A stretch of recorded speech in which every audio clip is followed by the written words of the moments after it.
the past, the part of you that has not been reconciled. That's what's holding you back. When people realize that wherever I want to go up there in the future, I had to fix what was in the past. But because it's painful, it's traumatic, it's bringing up old stuff. But every time that you do that, you are healing the past part of you to create a newer version of yourself in the future.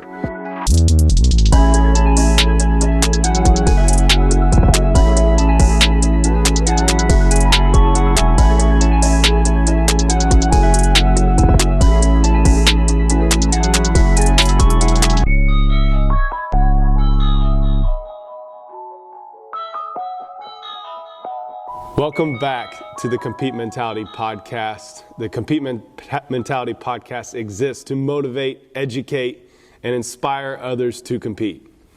I am your host, Jordan Delks, and I am here with our guest and dear friend, Derick Grant. Derick, thanks for joining us on the podcast today. Thank you, man. It's my pleasure. Thanks for having me. I would love to do an introduction that does justice to Derick. Words can't do it. Derick and I met crazy, divinely met, but I was in a really tough space.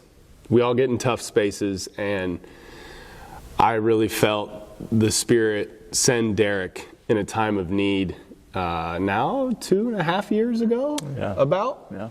So crazy how time flies. Derick, he is Courtney and I's mindset coach. He is our business coach. He has had an impact on our life that we can't even express.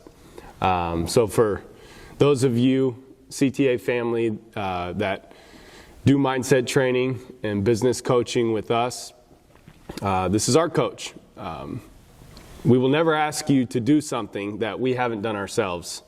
And with that being said, just tell us a little bit about yourself and your background and where you are today. Yeah, so I always tell people how I got here. I grew up playing basketball, played 8 years for the Harlem Globetrotters, got done with them in 2014.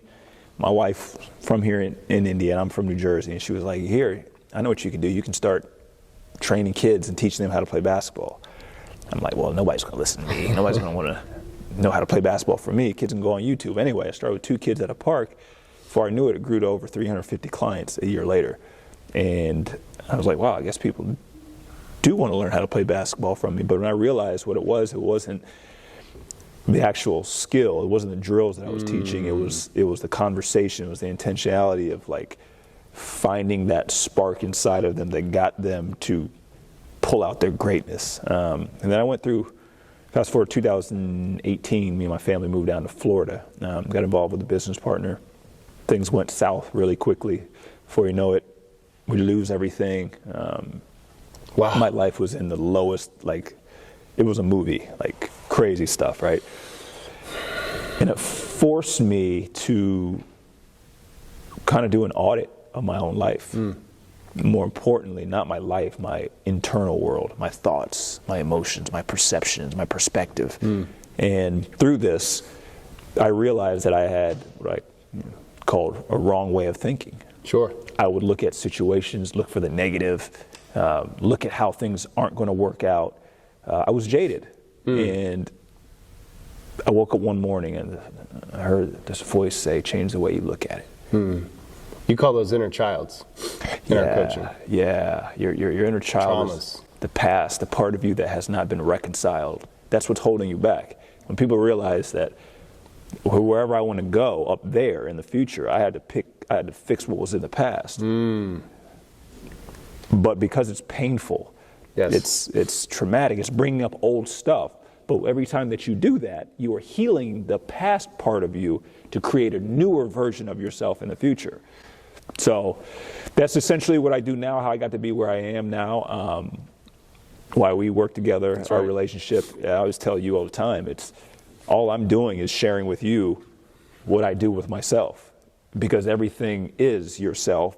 And that's what you see this quote here. It's literally your world, your inner world is, the outer world is a reflection of your inner world. So thank you for sharing. And listener, as we continue on this conversation, I want to encourage you right now, if you do not have a mentor, if you do not have a coach, this is something Courtney and I talk about all the time. Everyone needs one. Everyone needs one. And Derek has been that for us. And Derek, we train a lot of hoopers. We talk about basketball just being a tool, as you mentioned in your journey as well, where you saw how basketball it's just a game. And there was a bigger game being played with the players that you were training. Tell us a story about a player that you trained and where you really focused on changing their mindset, and it took them to the next level of where they wanted to go. Yeah, the obvious name that comes to mind is Kyle Guy. Played at Lawrence Central. I got a hold of him his junior year. Senior year, he ends up winning Mr. Basketball, but we made it an intentional focus of ours for him to win Mr. Basketball. So we sat down and basically micro-goaled it. We said, okay, what would a Mr. Basketball candidate do? How would he eat? How would he diet? What was his sleep? How many times would he work out? And we went through it. We just literally just created a script. Yes. Mentally. Yes. And then we said, okay, here for the next 12 months, let's see if you can live this, Kyle. Yeah. And then we'll see what happens. We get really practical here at CTA. What did kind of that script look like on a day-to-day for Kyle? Because we have a lot of hoopers listening that are like, oh, I want to do that. I want to be that. What did that look like? So I'd have Kyle meet me at LA Fitness in Noblesville. Gym open at 5. We would meet at 4:45 in the morning. Yep. On school days. Yes. Yeah, we did this 3 days a week. We had workouts 3 to 4 days a week, basketball workouts. Yes. But more importantly, when he was shooting, when we were doing drills, it wasn't just him making shots. He was shooting shots based on him already winning Mr. Basketball. Wow. So when he's shooting the shot, you walk in the gym, you walk in Best Choice Fieldhouse, you think it's Kyle Guy playing at Lawrence Central who's, what everyone sees. But no, he was actually shooting shots like the freshman who's going to be at Virginia who's already won Mr. Basketball. So there's a completely different energy, a completely different mindset, a completely different perspective of like each drill that he did, because he was doing it as if the end result was already completed. And I tell people all the time, this is why you've been gifted with imagination. That's it. You're supposed to live today as if what you were trying to be tomorrow was already completed. Yes. And we did this with everything. We watched film. We'd break down film with like Steph Curry and say, okay, you want to play in the NBA. Let's figure out a guy who we can mirror and mimic that you can be right now, and you can pretend that you're him in everything that you do. And yeah, that's what it looked like. Amazing. If you've ever watched Kyle Guy or been around him, you can feel that energy of where he comes from, and it's amazing to see that the genesis of where that started from. Yeah. So I want to dig deep. We work not only with hoopers, but we also have mindset coaching and business coaching. So we work with people of all different industries. Sure. As you mentioned, you are seeing how transferable mindset coaching is to everyone, not just hoopers. Curious, as you've coached not only hoopers, NBA players, WNBA players, CEOs, people of all industry, if you could pinpoint one character quality for a person to possess, what would you choose and why? Great question. I think the one thing is believing in ourselves. And here's why I say that. The reality of it is you're only going to be whatever you think you are. Right? You today are what you thought you could be yesterday. But the problem is we use mom, dad, society, our coaches, or we use other people and their opinions or their perspectives of us. Right. We make that our own. So now I'm living out my life based on what dad thought I was capable of being, instead of I actually had the ability to be anything and anyone I thought I could be. So that I tell people all the time, like, it's as simple as you understanding you will always only be whatever you think you are. When you know that's the case, all I have to do is believe in myself. That was it. I had to believe in myself enough to see myself more than what I was right now. So, right. It's really just you versus you. That's really what it comes down to. So as you talk about how we assume the opinions of others, how we assume the beliefs of others. Yeah. How do you, just like a defender in the passing lane, batting away a ball, how do you bat those away?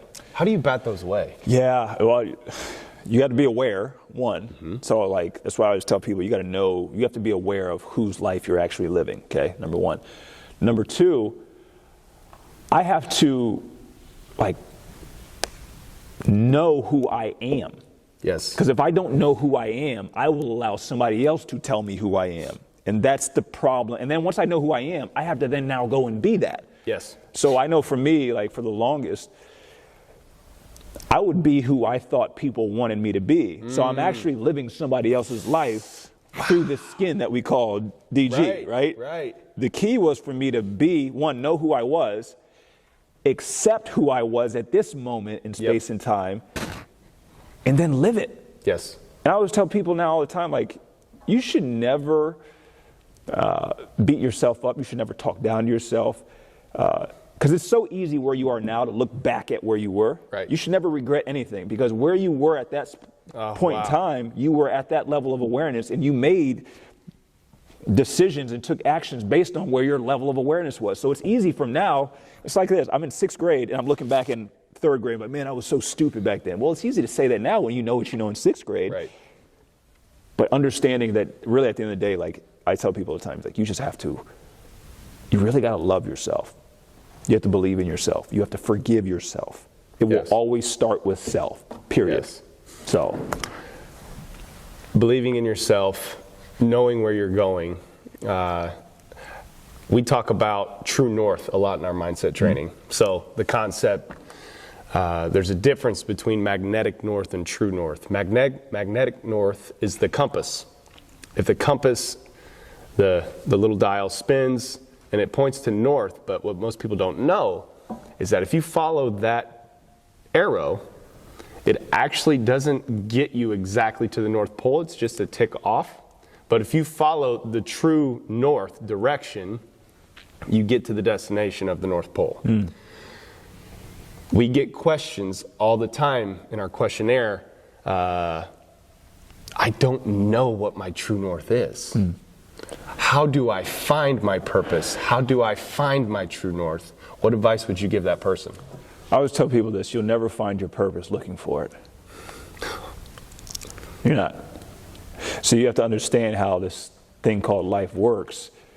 Your purpose is on the backside of your passion. If you go after your passion, you will find your purpose. But the problem is, we've been conditioned and programmed to think that our passion was supposed to make us rich, it was supposed to make money, it was supposed to make us famous, it was supposed to get us more followers. No, your passion was literally linked to your heart. Wow. Your heart was literally the first organ that was developed inside of the human body when you were in your mother's womb. Right. So following your passions, doing what you love to do, will put you on the path of true north, so you will find your purpose. Yes. But we've been so conditioned and taught, no, don't go after your passions, find your purpose. It's the other way around. The purpose was going to be the effect of the cause, and the cause was going to be you going after your passion, which is why we all have different passions. Right. Each soul that incarnates and comes on this planet has a different passion. You were always supposed to go after it. So I can tell you right now, I'm sitting here with you right now. Sure. Because I started going after my passion. Right. Right. That's right. Right. Yeah. So really all you have to do is do things. Continue to do things. That's it. And here's what I tell people: to find your passion, you have to ask yourself, what do I love to do unapologetically? Mm-hmm. I tell a story about a lady who loved folding laundry. Yes. She loved to fold laundry, and that was her passion. She would not tell me that that's what she loved to do because it didn't make money. It was frowned upon. It's like, no, if you love, okay, fine. Well, she ended up starting a company that was making T-shirts. Right. Because she gave herself the permission to go after her passion. And did she end up folding laundry for a living? No, but she ended up creating a successful business of making graphic T-shirts. Right. So I always tell people, like, your heart is what guides you. Your head figures out how, but we usually get it the other way around. We follow the head instead of the heart. Follow the heart and you'll never go wrong. Right. The the head is logical, the heart is limitless. Think about it. What it was, Psalm 37:4, take delight in the Lord, and the desires of your heart would be given unto you. Amen. Right? Every time we say believe, I believe, I believe, I believe. That's your heart. That's it. It's your heart. That's really what you were supposed to do, was to follow and listen to it. But the only way you could do that was to be quiet, because your heart whispers. It's not loud like your mind is. Right. It whispers. But if you listen to this, it always knew the truth. That's right. So, Derek, I've seen your business grow from the last 2.5 years I've known you. As I mentioned, we do a lot of mindset training and business coaching now. People of different industries.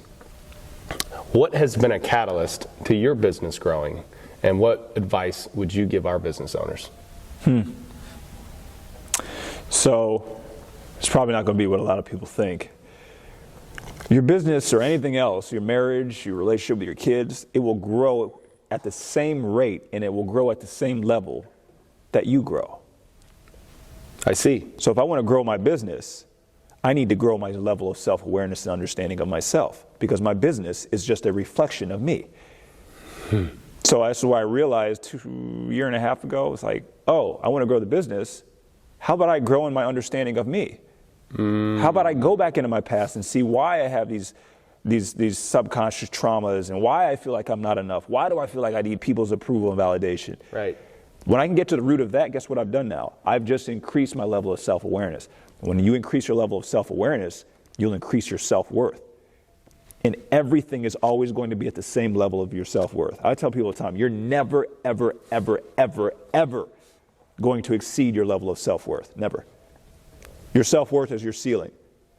But your ceiling was limitless so long as you could get rid of the things that made you think that you were unworthy. Proverbs says, as a man thinks, so is he. That couldn't be more true. That right there is the battle. That's the battle. It's you overcoming these programs and these subconscious thoughts and this lower level mentality that made you think that for some reason that you were unworthy. So that's why I made a conscious effort to work on me. That's it. So my marriage is expanded. My wife's doing the same thing. She's working on herself. Me as a father, right, as an entrepreneur, as a friend, everything has to expand at the same rate that you expand internally. So does this go with others as well in relationships? Absolutely. Wow. Because think about it. However I am on the inside will be how I treat you. So we always hear the phrase, hurt people hurt people. Yes. Okay? Healed people heal people. Wow. Happy people make other people happy. So it's literally, that's what I try to tell people, your life is your mind turned inside out. Wow. So instead of focusing on this, why don't I just focus on this? Right. And by focusing on this now is simple, it's easy. Wow. I don't have control over this. So the analogy I'll give you is a mirror. Yes. Your life is a mirror. Yes. And when you look in the mirror and you smile at that mirror, what does that mirror do? It smiles. Right. The moment you smile, it smiles right back at you. Right. It can't smile unless you smile. It'd be creepy. We got other problems that happens. Your life, though, is a mirror. That's it. It's just mirroring your internal world, your thoughts, your emotions, the actions that you take. Yes. So if that's the image, why don't I focus on the image and change the image instead of trying to change the reflection? So really, all we have to do is take care of ourselves. That was it. So, again, we're very practical here at CTA. What are some practical ways that you take care of yourself on a daily basis? I call these, in my mindset and business coaching, I call them WMDs, weapons of mass destruction. Mm-hmm. If you fire a weapon of mass destruction, you get results. So what are the habits that you have, that you do every day, that you have it just like drinking water or just like breathing air. You need to have them to live. So I have 3 things that I do every single day before my feet hit the ground. I'm taking 30 minutes minimum of meditation / stillness. Okay? And that's me centralizing my thought, focusing on my breathing for 30 minutes. And what I'm doing is I'm strengthening my muscle of awareness. That's right. Then after that, I'll go and journal. I'll sit down and write everything that I'm feeling and thinking at 6 o'clock in the morning. Yes. I may be thinking of hot dogs at 6 o'clock in the morning, but the reason why I'm writing down that I'm thinking about hot dogs is to increase my awareness of what I am thinking. Right. Most of us aren't aware of that we're having thoughts. I mean, you have 30,000 thoughts a day, and you're probably only aware of 2,000 of them. What he's talking about, family, seems so small, and it may not even make sense to you right now till you start trying it. There's no And once you words. start trying this habit, game changer. Game changer. You said, we chopped it up a little bit right before this podcast, and you said that knowledge can be taught, wisdom cannot be. So knowledge can be communicated. There you go. Wisdom can't be communicated. That's it. You can't. So it's like one of those things where, like, I know, but I can't articulate it. It's. Sorry to interrupt you. I had to just tell our family, you just have to try that one. That's journaling. I tell people, if you can't do anything, journal. Yep. Write down everything that you're feeling, that you're thinking. It will increase your level of awareness. So now when someone says something and it triggers you or it bothers you, you'll be able to have enough awareness to say, like, oh, wow, it really wasn't what they said. It was how I look at it. But the only reason why I look at it that way was because this happened when I was 10 years old. Yes. And I still have. Yes. And then you'll see it wasn't what they did. They were actually showing you what you still hadn't reconciled in the past. So they were really your teacher. Derek, this is amazing. This is wisdom for us all. How can people follow you? What events do you have coming up? How can people get in touch with you? What programs do you have for people? Kind of give us your infomercial here. Yeah, so I make it easy. Everything is at DG Mindset, whether it's Twitter, whether it's Instagram, TikTok. Everything is at DG Mindset. You go to the website, dgmindset.com. I have a retreat coming up here in June down in Tulum, Mexico for 5 days. The whole intention behind that is rest, renewal, and reconnection. Reconnection with yourself, right? You getting back to who you really were. I always tell people, sometimes it's hard to see yourself as being more than what you are when you're in that environment. So this is why retreats are so powerful, taking you out of that environment, getting around like-minded people, and then essentially expanding your level of awareness and understanding of yourself. And then I'm also here on April 1st, I'm launching online courses, like an online subscription-based course to help people to essentially dive into themselves and make it practical. I feel like my gift is taking really complex stuff and breaking it down so anybody can understand it. And this is essentially what I'm going to do. So, guys, check this out. I've personally, Courtney and I both have met with Derek in his one-on-one coaching. We've done his group classes. Any of these opportunities that attract you, I highly encourage you to check them out. They're life-changing. Derek, thank you for your time today. It's been an absolute pleasure. And I cannot wait to see how this podcast impacts those around us. Well, thank you. And I appreciate you, Jordan, watching you and Courtney on your journey and just the ripple effect that you're creating in this world. So I truly appreciate you all and all that you're doing. Family, go on your way of learning how to compete, which we define as doing what God is calling you to do, even when it's hard.